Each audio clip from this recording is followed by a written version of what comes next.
Yo, yo, yo, yo, yo, what up, what up, what up? It's your girl V-HENNY, man. You already know the vibes. Welcome to the Artistry, where we talk shit about music, entertainment, and the everyday struggles. And you know how we do, man. We always have a dope guest in the building. We have your girl. She reps Staten Island. She's not only a hip-hop artist, but she's just a multi-artist. She's doing her thing. Make some noise for Abby Jasmine. I don't got a budget, so yes, yeah, you know. Yeah, thank you. Yes, I play. Yes, I mean that's the new thing now, right? Like, we get paid for that now to make like the sound effects and stuff like that. Do they do that? I think they're doing that on TikTok. Really? Yeah, like I forgot what it's called. It's called like what? MPC. Really? Yeah. Oh, where they're like popcorn. Candy good. Candy Yeah. good. Yeah. Stop. Yeah, no, that shit scares the fuck That shit out of is me. scary. Yeah, It definitely. we're living in different times. We definitely are. Listen, before we dive into anything, I want to say thank you for being here, taking the time. Let's definitely take a toast. You know, your girl got some douce. You understand? Oh, I said it properly. V-Henny with the douce. I know, right? Like V-Henny, you understand? But No, it's you know, okay. It's okay. You understand? But not we judging. got that brown water. Uh-huh. I hear we got some. Let me know when to stop, because if not, I'm heavy-handed. We got some chaser. Feel free to. All right, we don't have to you don't have to chug it. Okay. If you want to chug it, feel free, because the more lit you get, the more you talk. Yeah. You understand? So, Okay. so, but definitely, I just want to say congratulations on everything you're accomplishing. Super dope on everything you're working on, and this is to your future, to our future. Let's do this. That's right. I see it. Let's do this. Shit. Woo. Got some hair in my chest. Yeah, this move. Definitely. Just chasing the water. You know, Abby, I didn't know you was from Staten. Really? No, I didn't. I feel learned that recently. Really? Where'd you think I was from? I don't know. I thought like Brooklyn or something. Okay. But I learned that you from Staten Island. And lately they've been coming for me because I've been talking mad schmag about Staten Island. Yeah. But what have you been saying? I just said that I felt like Staten Island should be a part of Jersey. No. I know, but I will say Staten Island has a lot Have of you dope been to Staten Island? I have actually. Like spent time in Staten Island? I spent time over there. I took the ferry a few times. Okay. I actually drove into Staten Island. So I will say I've worked with a lot of dope artists from Staten Island. So I will, I just like to cut an ass, I'm from the Bronx. No. Same way they cut ass on us, Yeah. It's like the older brother, older sisters, I feel you. But I will say, learning this, I want to know now, as a native Staten Island person, what are 3 things you love about Staten Island? Oh. Let's do this. 3 things I love about Staten Island. Okay. Number 1, I really love when I drive home late at night, there's always nobody on the road. Okay. Number 2, I was just telling them this before. If you want to leave Staten Island, you get a discount on Easy Pass. Super fun. And number 3, I would say it's just a little quieter, than the city. There's not a lot of hustle and bustle out there. Okay. That's I would Okay. say. I mean, okay, that's cool. cool. The Easy There's Pass, I nothing could really see. to do though, So, do you feel like, as an artist from Staten Island, do you feel like it's like somewhat of a box in a sense? Yeah, I would say that. I think also just with like how it is out there, like it's kind of small. There's 2 sides. There's the North Shore, there's the South Shore, and the South Shore is like kind of like, like the whiter side, and then they got us all crammed into like the North Shore. Right. So like we all kind of know each other. Okay. And, like it's cool. A lot of people don't leave though. Right. I always tell my mom, like, I feel like there's a curse on Staten Island because people just go there and they never leave. Like you're still there, right? Yeah. I mean, but I left and I came back, but still, it's the same thing. Right. Yeah, like Okay. It's listen. I talk shit about it, but me experiencing it's not so bad, right? No, it's not terrible. No, it's not. It's just, not like the best place to be, like, Yeah, but I will say though, like learning that, I was like, oh shit, this whole time I thought she was from Brooklyn or something. You understand? Like, so when you left from where? Like, I left Staten Island, and then first I moved to Harlem. I was in Harlem for like maybe a year and a half. Okay.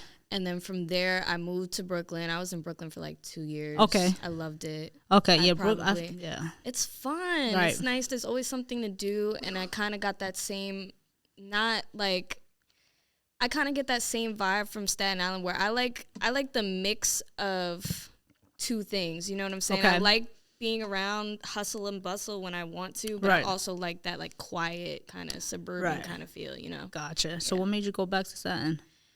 Well, I was in Jersey for a while, and I just didn't like Jersey. Bro, I'm in Jersey. I know. And I don't like Jersey. I was in Jersey City, though. I was in Jersey City. Yes. Where I'm at now, I felt like I was in the Bronx or in Bronxville. I was like... It's ghetto. Jersey City's ghetto. And they warned me, right, about going to Jersey at first. They were like, yo, it's rough over here. And I'm like, nah, I'm from the Bronx. Like, It definitely is, though. I was just like, oh my, you guys are ghetto. Like, no, they're ghetto. Clutching my pearls ghetto. Like, I'm scared. Yeah. And I had, like, where I was living too, like, they kind of catfished me on, I think it was like Street Easy that I found my apartment. Okay. They were like, luxury building. Oh, damn. And then I went to see it. And, like,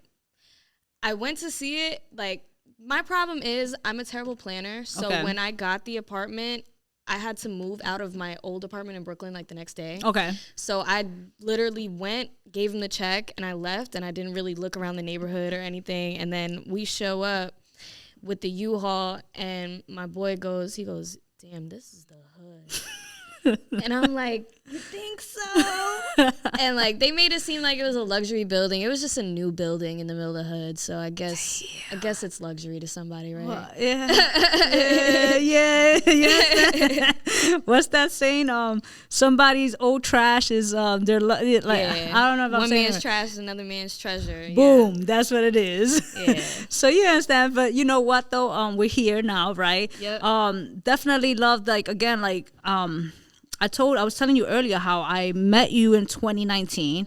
Mm-hmm. So watching your growth has been dope, right? Because I get it. Like in life, everything fluctuates. It's a roller coaster.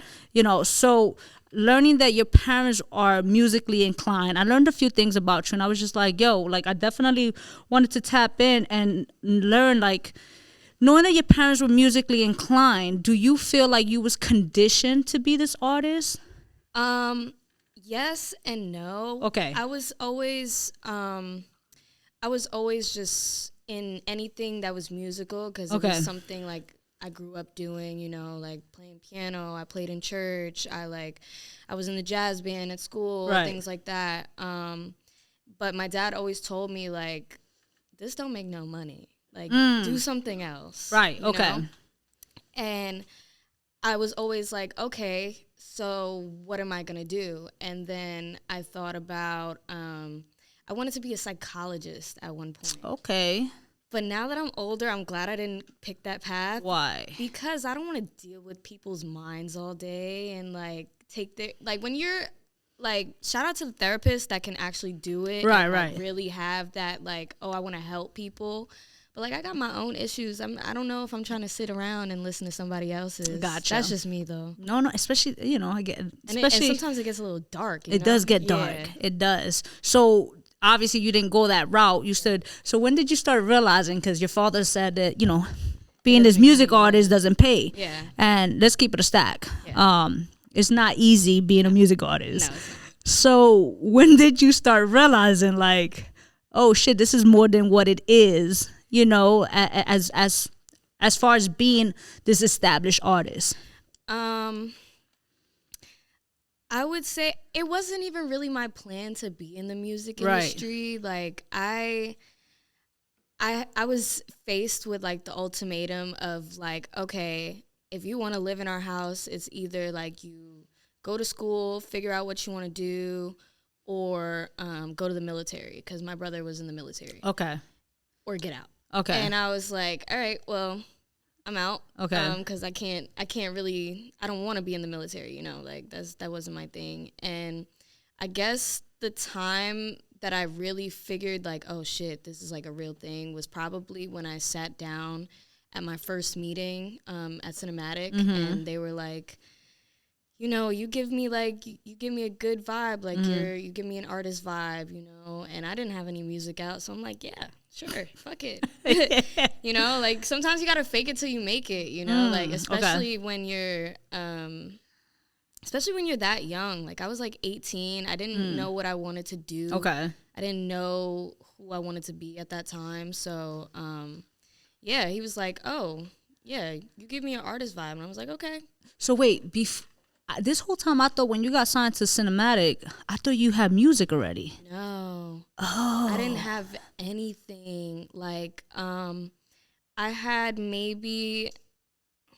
I know you was on Vine, like you know, Yeah, social like, I media. had, You like, was popular and stuff. Yeah, so I was doing like a lot of social media stuff, and I had put out like little like bullshit tracks on SoundCloud, like just like dumb shit, you know what I'm saying? Like terrible quality. And then I was recording songs. I maybe had like 2 songs like on my phone, and I sent them, and he was like, all right, cool, come in for a meeting. And yeah, and from there, like I was in the studio more heavily, and you know, just learning that process of like, I was literally trial and error learning as I go. I can imagine. From the start. Right. Like from the time I dropped my first song, it was literally just learning as I go. So when you went into this, were they working with you on artist development, or that's something you learned the hard way in a sense? I think both. I was doing, as far as artist development goes, I was doing vocal lessons, things like that. But a lot of it was like them telling me, all right, you have a studio session. They would give me like blocks per week, and I would just go into the studio and I'd just make whatever. And a lot of it was learning like who I like to work with, who really understands. And I went through a lot of engineers and stuff, but it was literally trial and error, like seeing what worked for me, seeing what didn't work. Okay. And like, you know, and I had a team that was kind of like guiding me in that sense, because when you're 18, you don't really have an idea of identity, right? Like you're just kind of like, all right, well, this is who I am right now. So, you know, and I didn't understand branding. I didn't understand marketing. So like they kind of guided me in that sense. Okay. Of like, how long in your career they was teaching you this? Oh, you was like, was it right there and then, or just did it take years? It took a couple years, because even I would say it took maybe, I was with Cinematic for like what, 3 years? Okay. 4 years? Jesus Christ. I would say around the 3rd year, I was like, around the 3rd year, I think I started not to give a fuck about branding and marketing even more. Okay. Because, you know, you have a team that does that stuff. And like my whole thing was, I just want to make music. Okay. You know? Okay. And like, I don't really care about that part, which, you know, sometimes I'm like, damn, I wish I would have listened in those meetings, you know, when it comes to like coming up with things. But yeah, man, I get it now, but like it took a while. Right. It took maybe 3 years for me to finally like understand, like, okay, this is why branding is important. This is why this is important. This is why, like, everything is a moving puzzle, right? And everybody all plays their own roles, you know? So let me ask you this. So because you came in fresh, bro, like you was really new. Yeah. Right? I feel like one of the biggest challenge with a lot of artists is learning their sound. Right? So when you came in this, did you know off the back what type of music you wanted to make? Like at what given point you started learning this? Okay, so yes and no. Because I've heard your music, and I got to hear the growth within each like project. Yeah, I would say yes and no. As far as I always knew that I wanted to sing. Okay. Like I always knew that was just something. My mom always loves to tell me like, oh, you could sing, all this stuff. So I'm like, okay, like I want to sing. Okay.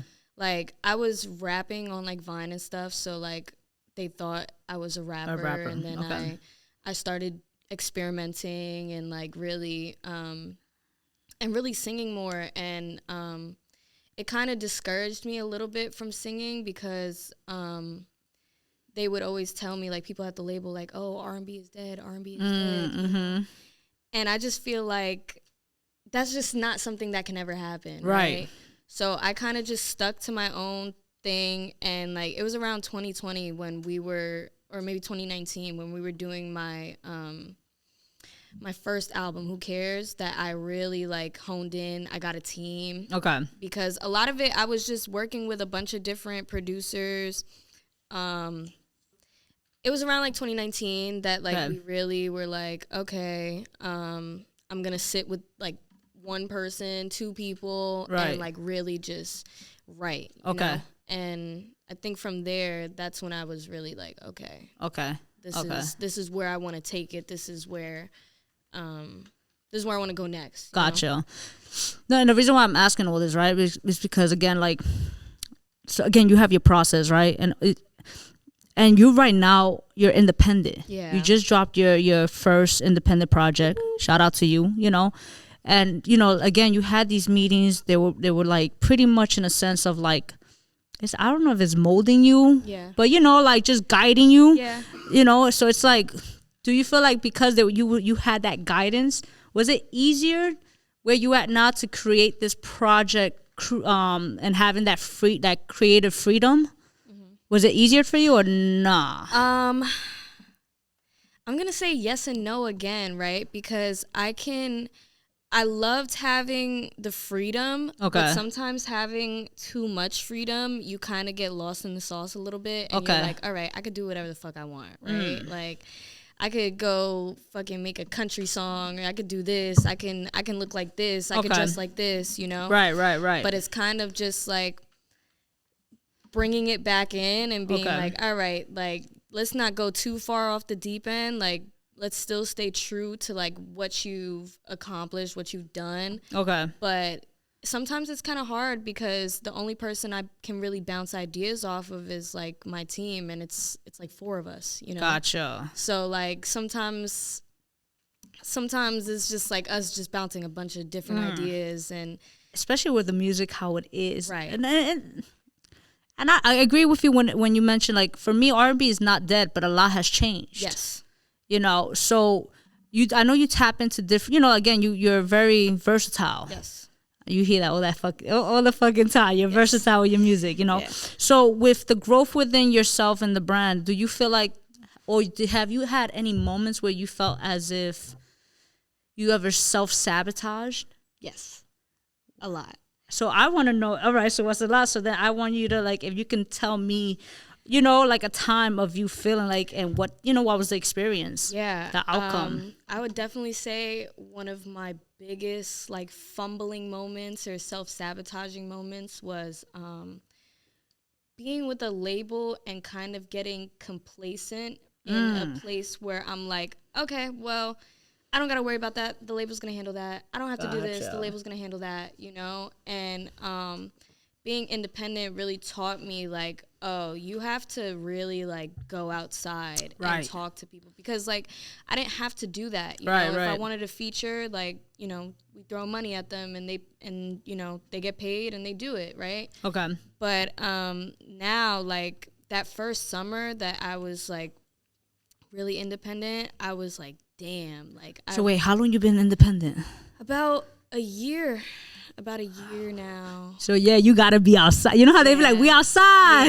Yeah, I had to, and that's what I was doing. I would just wake up and I would just go to sessions. It didn't matter if it was my session or anybody else. Like, I would go to, like, just anybody who invited me to the studio. I would just show up. Okay. Like, I would literally just go. Gotcha. So how does it go? How do you go about?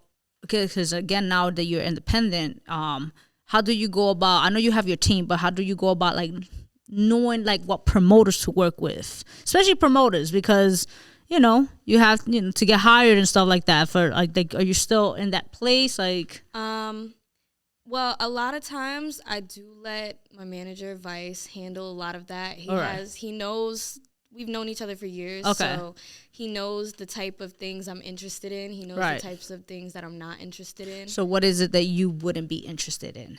That's a good question. What type of things am I not interested? Like, what?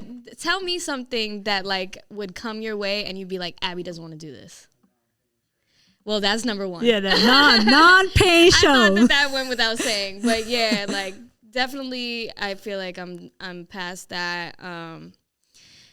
Wait, you still get non-paying like sometimes, but it really depends on who it is. Okay. Because I have like I'm not against it. Like if it's like, oh, we want you to. This is just an example. We want you to perform at like this basketball game. Okay. But we can't pay you. Okay.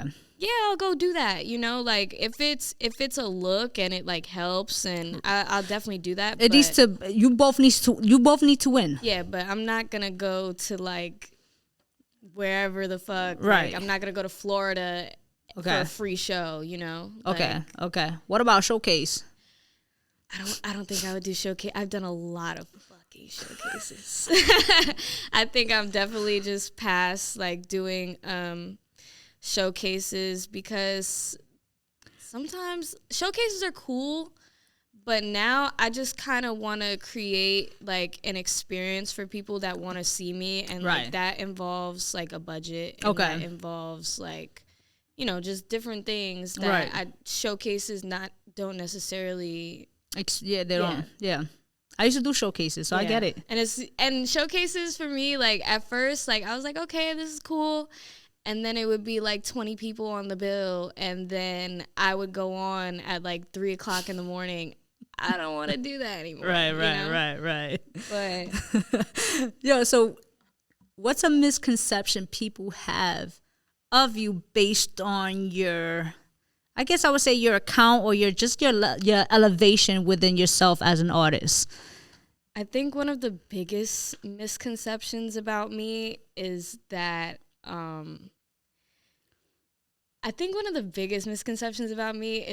like I have all of these like relationship problems, and I'm like this like fucked up, messed up girl that can't keep and like I live a pretty, you know, like I like to channel that energy. Okay.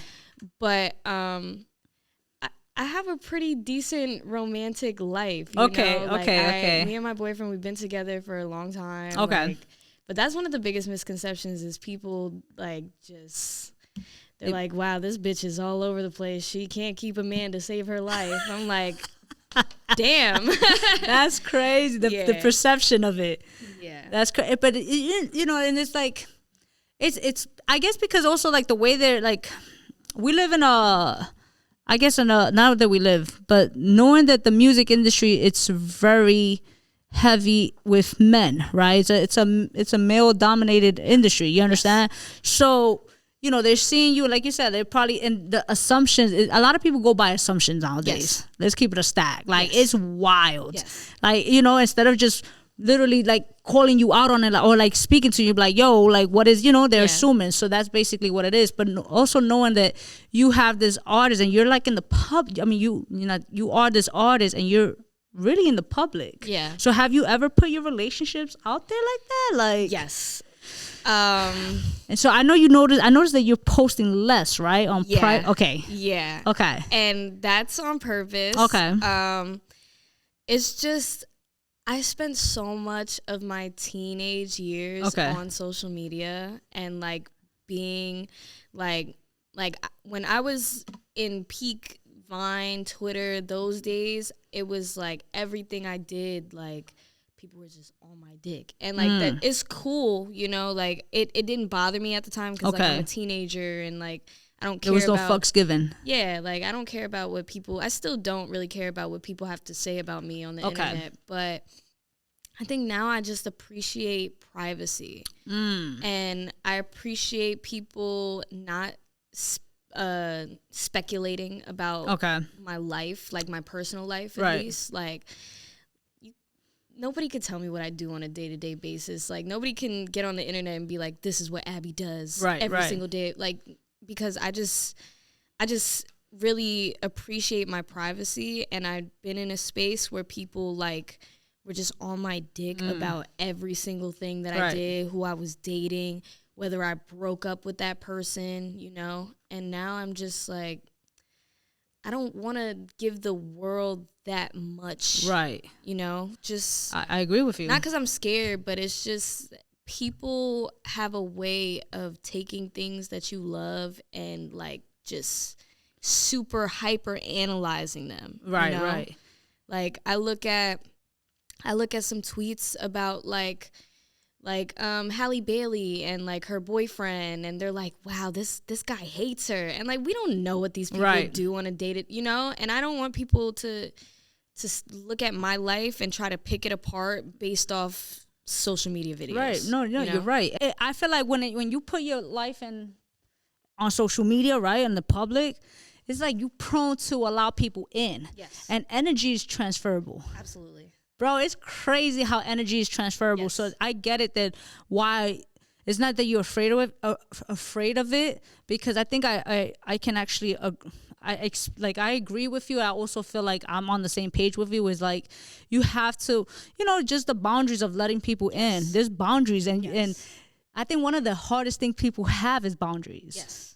So you as this person who was so public, when did you start appreciating, I guess I would say, your mental health? I would say, or realizing how important it is. I would say maybe like 3 years ago, 4 years ago. Okay. That I really was like, you know, I want to keep the things that I love and like my, you know, just day to day, my mental health. Like, in order to do that, you kind of have to detox from social media, because it's a dark place. It definitely is. It can definitely get like really dark. Like, what's the longest you detox from social media? Oh, I think the longest I've done is maybe like 2 months without like posting. Really, okay. This was like right before. But now I'll go like a week or two. Okay. Like I'll scroll and stuff like that, but like sometimes I just go off the grid and I just don't post anything. Okay. Because sometimes there's also nothing to post. Like, what am I like? But you know how they say with like you gotta be active. Yes. On social media that's the dumbest shit ever.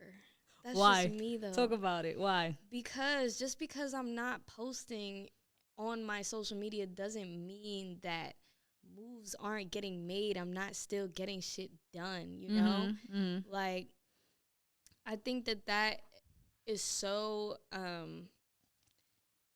it's such a wild take, like when people are like, if you're not posting all the time, like people will forget about you. I think sometimes if I don't post, people actually hit me up like, you good? You straight? You know? Like, it makes people think about you more, because it's like, oh, where's that person been? Where's this person been? What are they up to? You know? And then you come back and everybody's like, oh, what's up? You know? Right. But yeah, I just don't feel like my posting on social media does not equate to productiveness. Gotcha. You know?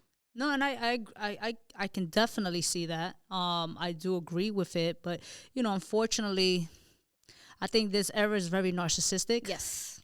So, you know, like again, people want to see you, you know, outside in a sense. They want to see those photos, but then it's like, again, the internet is somewhat not real. It's not real. You know, so it's so you know, so but it's real if you're on the wrong side of it, for sure. Have you been on the wrong side of it? I mean, recently I've been on the wrong side of it a bunch of times, but recently I had a take on like peanut butter and jelly that the internet didn't like. And I've been on social media for a very long time, and I've never been dragged the way that I was dragged for my peanut butter and jelly. Why? They dragged me. Like, they dragged me for filth. And it was funny because it's something so fucking stupid that it's like, all right, like, I don't care. Y'all could drag me all day over this, because I don't like peanut butter and jelly. Drag me. That's fine. Wait, just because of that? Yeah, I said. So wait, do you like? I mean, like, No, is it just peanut butter at all? Like, it's the sandwich as a whole. It's just something about it that does not sit right with my spirit. okay, I mean, teach his own. Like, that's not a sandwich. So what's all right? So what's a sandwich to A you? sandwich is a combination of cheeses, meats, condiments, slapped between bread. Okay. Peanut butter and jelly is 2 condiments on bread. That's a sauce sandwich. I'm done. I'm so serious too. It's a sauce sandwich. You're eating 2 sauces between bread. That's it's like peanut butter sauce. It's a spread. It's a sauce spread. She said it's a sauce. But if I put 2 pieces of toast with butter together and I call that a sandwich, that's not a sandwich. It's a butter sandwich or a butter roll, whatever. Are y'all kidding me? It's fine. We it's right. share the same opinion. Listen, we're not here to judge. You understand? Like, we're not here to judge. I'm not gonna drag you for it. No, they drag me for filter. Really, for that? Like, one guy was like, when I was broke, all we had to eat was peanut butter and jelly sandwiches. I was like, this has gone too far. Did you take it down or no? No. No, all right. Because I said what I said. And if I had the chance to do it over, I would still say it. I mean, you're entitled to, if it doesn't sit right with, with your spirit, with your corazon. Right with my soul. I also don't like jelly, so I'm kind of biased. You said I what? don't like jelly. I don't like any type of at all, any fruit spread. No. Okay, all right. I mean, I think this is Staten Island. This is why we talk shit about Staten Island, bro. This is why we talk shit about Staten Island. I tried, God, I really did. Nah, I don't think jelly should be pureed and put on bread. That's just me, though. I think. So, what's your favorite color? Nah. My favorite color. Okay. My favorite color is pink. Okay.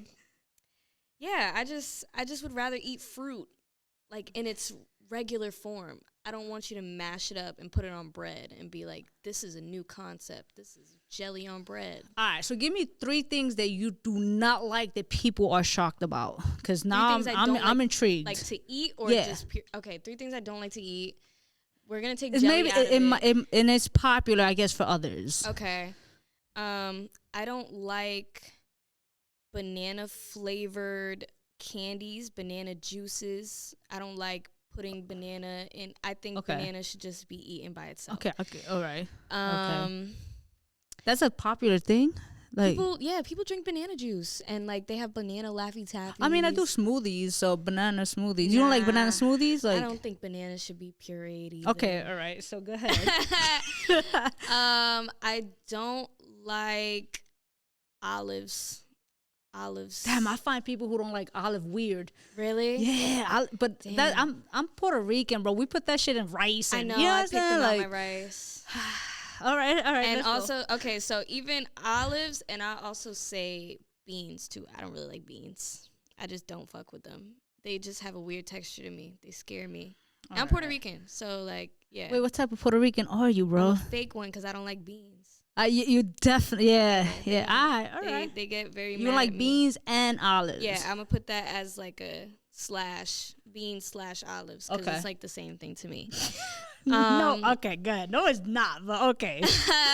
And the third thing I don't like is tomatoes, but it depends. Oh, man. It depends on what it is, right? Okay, because you were just saying on a sandwich, but go ahead.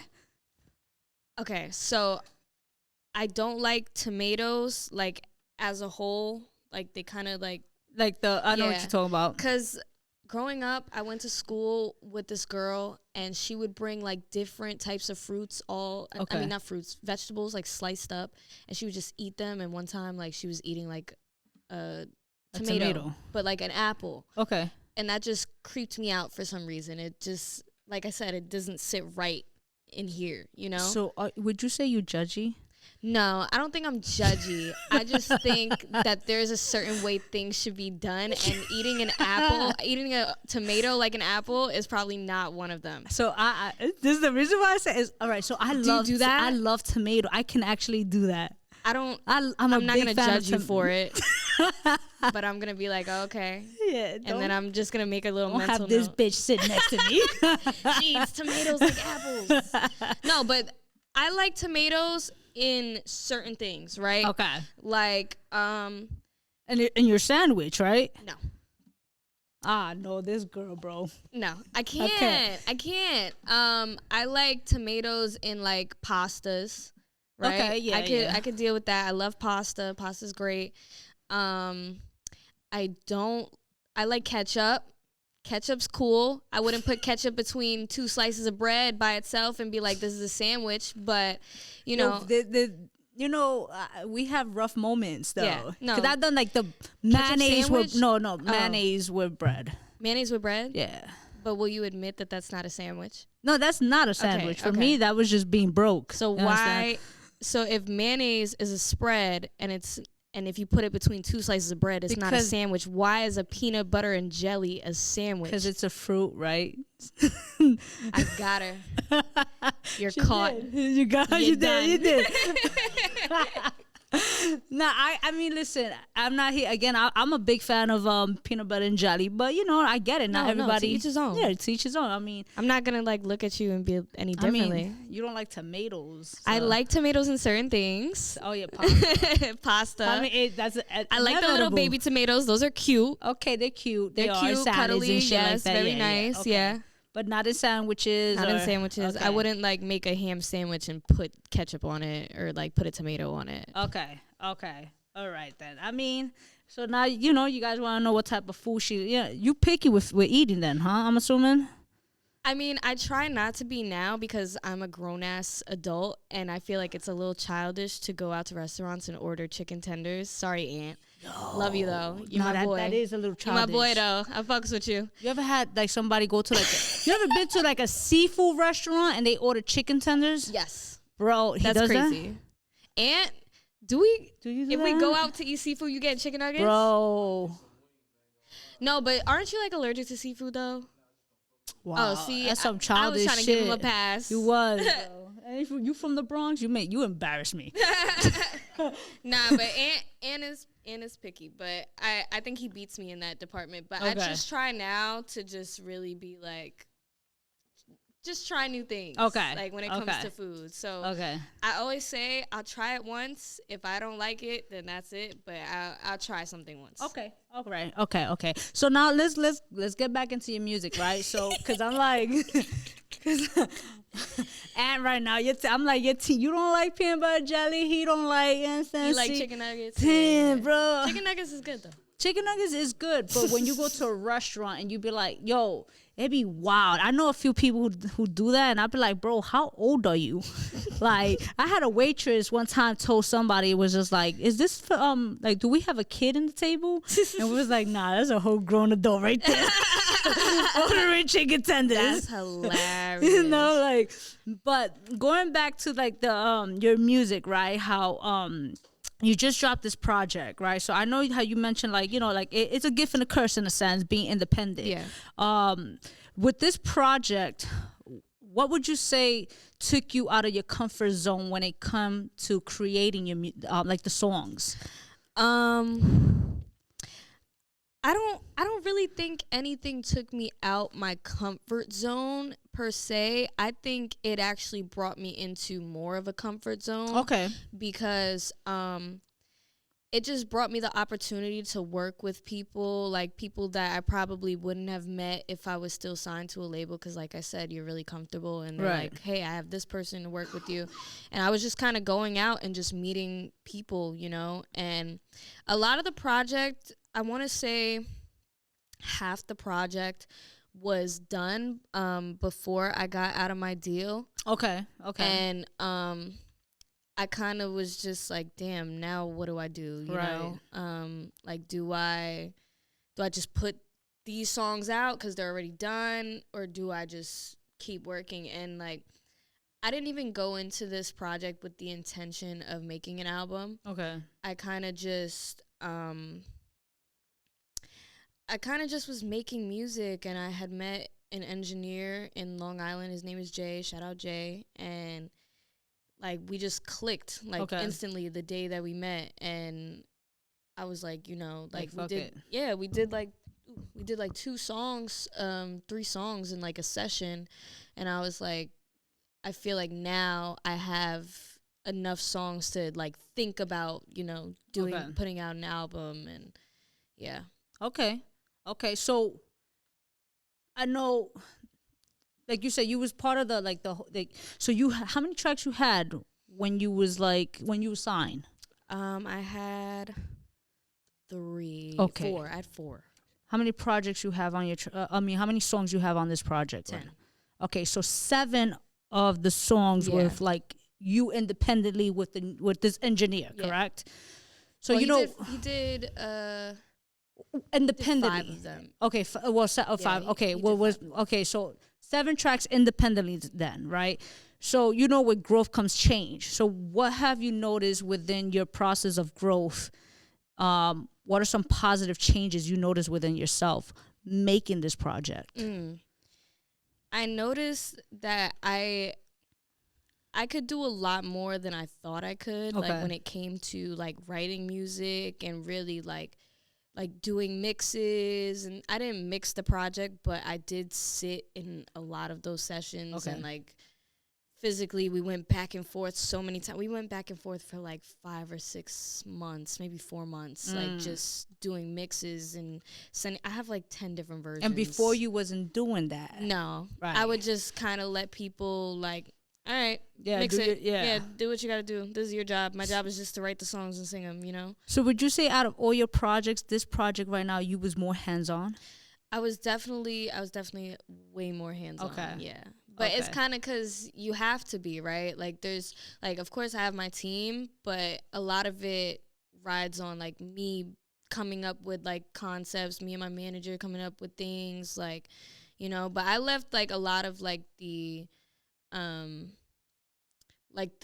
administrative aspects to Vice, because, you know, he know, like I said, we know each other very well, and it's just, that's just what works for us. Like he brings things to me, I'll be like, nah, I don't want to do that, or yeah, that's fire, you know, and it's just us kind of bouncing ideas off one another. That's dope. Lastly, I want to know, when was the last time you did something for the first time? The last time I did something for the first time, anything. The last time I did something for the first time, I would say I went fishing. Ooh. I went fishing. How was that experience? It was weird. Okay. Why? Because there were no fish. Wait, we were what? We were just throwing. Were you in Orchard Beach? No, let me stop. No, we were in Florida. I went to go visit some family, and my cousins took me to the lake. They're real like country boys. So they're like, you want to go fishing? And I'm like, sure. Right. You know? And like they taught me how to fish, and it's kind of like, it's weird though. Like why was it weird? Because you're just sitting there and you kind of just have to wait for a fish to be like, ow, to like bite, you know? Yeah. And it's like, if the fish, and then there's no guarantee that you even catch the fish, because he could bite and he could take the worm and then he'd be like, all right, later. But isn't that life in general? And we're not even. That's deep. That is deep. That was good. You should write a book. I'm thinking about it. You should. I'm thinking about it. I'm writing a book. You writing a book? Yeah, I have a book. You have a book, or you writing a book? I have a book that I'm writing. How many pages we looking at? Right now, I have like I have maybe like 15 pages. Okay. And I write it like every so often. I write it in different phases of my life. So it's called The Book. I don't have a name for it yet, but right now I'm calling it The Book, and it's just like stories from my childhood, stories from like different places in my life. Okay. Like, yeah, I don't know if I'll let anybody read it, but I'm definitely. I want to read it. It's a lot of rambling, because sometimes I'll just get drunk and write like 3 pages of this book. Moments. Don't they say that drunken wait, I know this. Drunken words are sober thought. Come on. Oh, I gotta read this. Yeah. Maybe it'll come out. But okay, so it maybe all right, 15 pages Right now, yeah. Right now, the book. The book. So is this like a journal in a sense? Yeah, but I kind of write it in a way where like I go back like on my childhood, things that like, cause you know a journal I feel like is you're writing your like right now, right? Like today, today I went shopping, today I did this. Like I kind of just use it to reflect on like prime moments of my life that like at the time I didn't really understand like in my childhood, and now that I'm an adult I realized that they affected me differently. Damn, can you give us a passage or something? Like, shit, I mean I don't have the book on me. But can you like think of something I think that you wrote? I think one of the first pages I wrote, like I just started I think I started it like around like middle school, like that era. Because I feel like middle school is the most formative years of your life, whether you think about it or, because when you're in middle school, like elementary school, okay, like whatever, but middle school is when you really start to kind of find yourself. You really think so? Yeah, I do. I think you have like I didn't fucking find myself. No, like you kind of just start to see your interest as far as like in elementary school I wasn't concerned about like, you know, what I looked like, what people thought of me. Like I feel like in middle school that's where you kind of like are like, okay, like, oh, does this person like me? Oh, does this person, you know? Okay. High school is like a whole That's different a whole ballgame. Fucking monster. Yeah, right high there. school is a nasty place. It really that's why I dropped out early. I graduated early just so I could get the fuck out. That's dope. You see the opposites, yeah. Yeah, but no, you know what? I got the fuck out of there. I'm proud of you with that. My school was kindergarten through 12, and my mom put me in there. Was it like Catholic school or like private school? It was a private public school. So on record, it's PS 80. Okay. But to get into the school, they had a lottery, like literally picking numbers out of hat. Okay. And that determines who got to go to the school. Okay. Isn't that like a charter, right? Is that like a charter? We didn't have to wear uniforms, so I don't really consider it's technically a public school. That was in Staten Island, right? Yeah, that's why. And it was K through 12, and my mom put me in there in kindergarten. Okay. So around 11th grade, I was like... So you pretty much grew, like... I mean, everybody is the same people. Yeah. Shit. A lot of us didn't leave. Like, some people left, of course. Right. I was just telling my mom the other day, I wish you let me go to a different high school and get a different experience. You know? And she was like, listen, you was meant to be in that school. You got picked from kindergarten. So I don't know what to tell you, but, you know. But okay, so the book. The book. I mean, the book that might never come out. I don't know. Let's see. Maybe I'll send you a copy and let you read it. I would love to. This would be we should do a live, right, with peanut butter and jelly and fucking read the book. You know? You'll be eating the peanut butter and jelly. With extra olives. I'm gonna guess peanut butter and jelly with olives. That's wild, but I just want to be exaggerating right now. You understand? With a tomato on the side, right? A tomato on the side, and we gotta eat it as a whole. Right. Boom. That's the worst picnic ever. It's a terrible picnic. I mean, you understand? Like, that's just, we just living life. Yeah, no, I respect it. I love that for you. I know, for us, because it's gonna be live, and you gotta. So wait, you never. All right, before we end this, you never had peanut butter and jelly? Of course, I've had a peanut butter and jelly. I just want to make sure you didn't judge something before having it. You understand? I've had peanut butter and jelly in different ways. I've had the Uncrustables; those are nasty. I've had like the school lunch peanut butter and jellies with the thick ass peanut butter. I've even made my own peanut butter and jelly. And nothing. All right, cool. It just don't bust for me. That's cool. But I mean, it's alright. It's the type of jelly. Like maybe. Let's get another shot before we fucking. You tell everybody. Let's just do this. Nah, we not. Like peanut butter and jelly. That shit. I mean, peanut butter. You know what it is, yo? Again, like when you broke that shit. I get it though. Me personally, I grew up to corned beef. Corned beef? Okay, I fucks with corned beef. I can't eat corned beef right now. Really? I ate it so much. I feel like my mother made that shit so much that even seeing it, I'm like, ugh. I like corned beef. I like Vienna sausages. You ever had a straight out the can. Absolutely. Come on, man. We broke here. That's what I'm saying. You ever done it, like mashed it up and a sandwich? No, Bro, it was that's cheap. kind of fire. That sounds fire. See, that's something I'd be interested in. All right, so then we could do Vienna sausages. Mashed up. Little mustard. I fucks with mustard. Mustard's good. I like mustard. That was a recent development of my trying new things. I had some mustard. Okay. And it wasn't like... What kind of mustard, though? This is the real key. Okay, what's the real conversation? Go ahead. It's not yellow regular French's mustard. It can't be. Yeah. That's trifling. That's we don't fuck with that. Dijon. Yes. Honey Dijon. Yes. Grey Poupon. Honey Grey mustard. Poupon is banging, especially on a sandwich. Poupon changed my life, and I'll never view a sandwich. That shit hit my corazón. I know that's right. So we're gonna do Grey Poupon. Grey Poupon with fucking Vienna sausage on a mashed up. Mashed, we fry them so mashed. they get a nice crust on the outside, and then cheese so it can melt. Yeah, boom, like and then read the book. And then we're gonna read my book. We should do. I'm dead at. You should. I think you should. I think I should. I think you should. All right, I'm gonna finish. I'm just saying. I just saying. But what do I know? Because a bitch like me, you ain't but I'm just saying. Nah. But listen, this tells to this right now. Before we give you handles and all that shit, she got me lit, bro.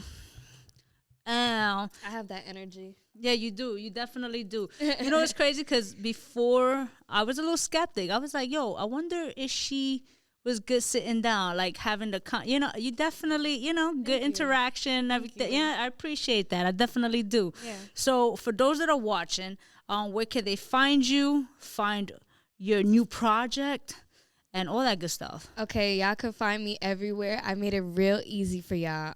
Abby Jasmine everywhere. Except on TikTok. I think I'm Abby Jasmine XO. I don't know why I added the XO at the end, but whatever. We're here now. You can find my album Growing Pains on all streaming platforms, all my music, all streaming platforms. And yeah. And yeah, I already know the vibes, man. There's no reason why you should be following her. All her information will be in the description box below. You understand? All you gotta do is click on it. You understand? That's all. But it's your girl V-Henny, the Artistry Show, and we out. Rock out with your cocks out, jam out with your clam out. Bow.